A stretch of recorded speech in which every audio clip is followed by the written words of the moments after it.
Olá, pessoal!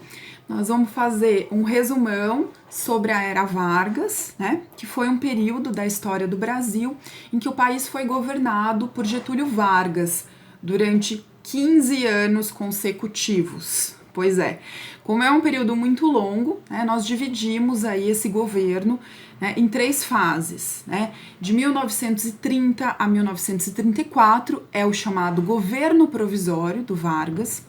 De 1934 a 1937, nós temos o governo constitucional. E de 1937 a 1945, nós vamos ter o Estado Novo, que foi uma ditadura do Vargas. Tá?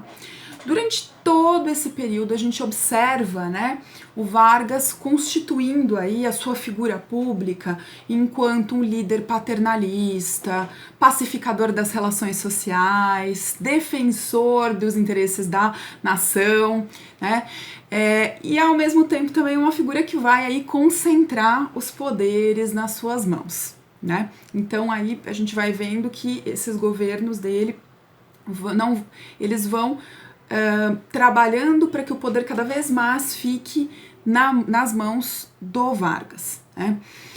Então, governos aí que vão preparando o país para essa ditadura depois que vai ser o Estado Novo.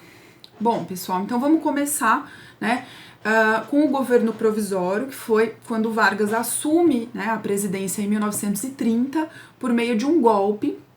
Tá, um golpe que também ficou conhecido como a Revolução de 1930, que foi um movimento político-militar, né, envolveu várias forças aí, que encerrou com aquela república oligárquica, daquela velha política do café com leite, né? E então o Vargas, né, ele não vai pertencer aí a nenhuma das antigas oligarquias, né? E aí, quando ele assume em 1930, então ele fica até 1934 e vai estruturar um aparelho governamental novo, tá? E aí a gente já começa a ver os processos de centralização dos poderes nas mãos do Vargas. Então, por exemplo, né, ele vai nomear interventores para ficarem nos lugares dos governadores dos estados e de municípios, por exemplo. E esses interventores são pessoas ligadas diretamente a ele, que ele escolhe para estarem ali. Ele também vai revogar, ele vai colocar fim à Constituição, né, que estava vigorando no país até então, né? Essas medidas, elas vão acabar desencadeando um evento muito importante desse período, que é a Revolução de 1932, que começa em São Paulo, no estado de São Paulo, financiada pela oligarquia paulista, né? E é uma revolução que, né, não está de acordo com essas medidas, né, do Vargas, e por conta dela, né, claro que ela vai... Eles vão, né, tentar sufocá-la, vai ter embates, né? Por conta dela, então, o Vargas vai fazer uma nova Constituição para o Brasil, certo?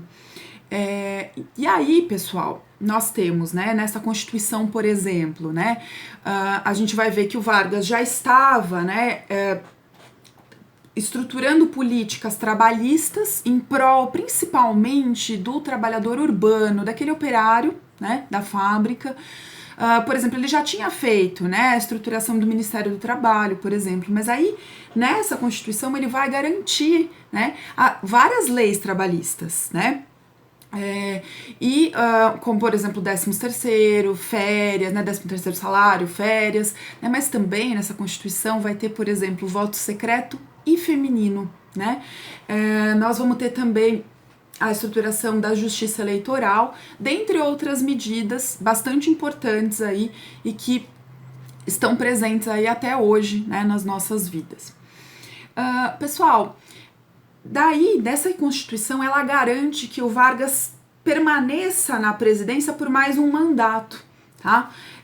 Então, como ele tomou medidas bacanas, né, também agradou aí uma boa parte da população, ele consegue, né, então com essa medida também da Constituição prevendo ele ficar por mais um mandato, ele se mantém, né, na presidência e vai aí dar início ao governo constitucional, que vai de 1934 a 37, e aí continua sendo, né, o Brasil continua sendo uma república federal presidencialista, né.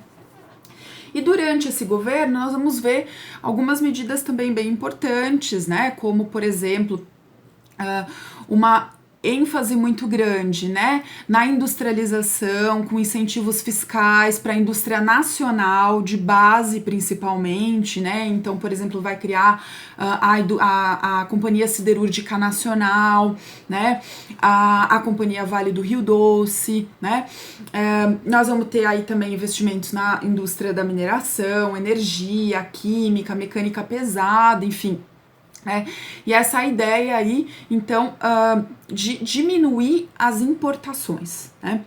Nós também, né, esse momento aí é um momento de uma grande depressão mundial, né?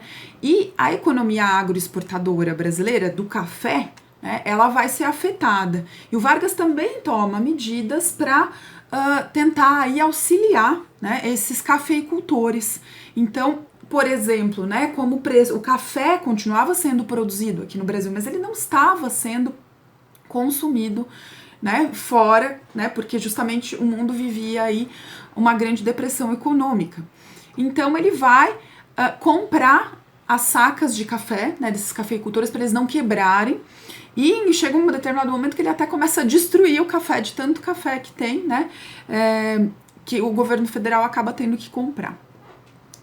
Nós temos nesse momento do governo provisório também, pessoal, o surgimento, né, de dois grupos ideológicos, né, de oposição, que são oponentes, né. Um deles é a Ação Integralista Brasileira, né, que é um grupo, né, mais aí alinhado com características fascistas, né? Ele surge em 1932, né?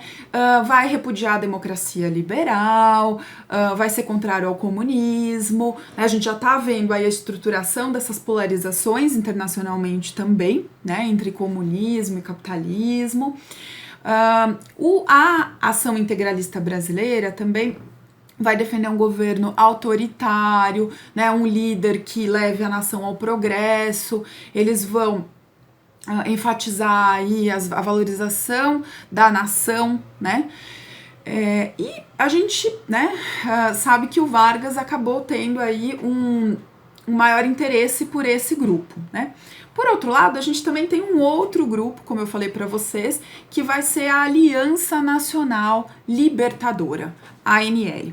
Daí é um grupo que surge em 1935 em oposição ao fascismo, né? Então eles vai ter aí alguns caráteres, o caráter vai ser mais socialista, né?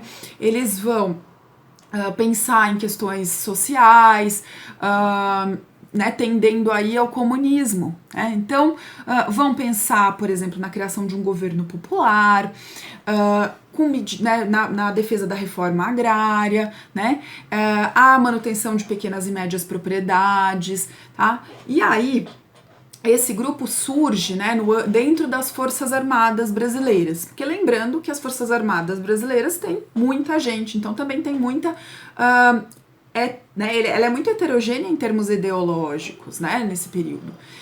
E aí, pessoal, a gente tem uma tentativa, né, de um golpe né, por meio aí da ação integralista, da Ação Nacional Libertadora, né? Então, pessoal, a intentona comunista, né, foi aí um movimento feito, né, em 1935 pela ANL, né, que eclodiu aí em vários quartéis, né?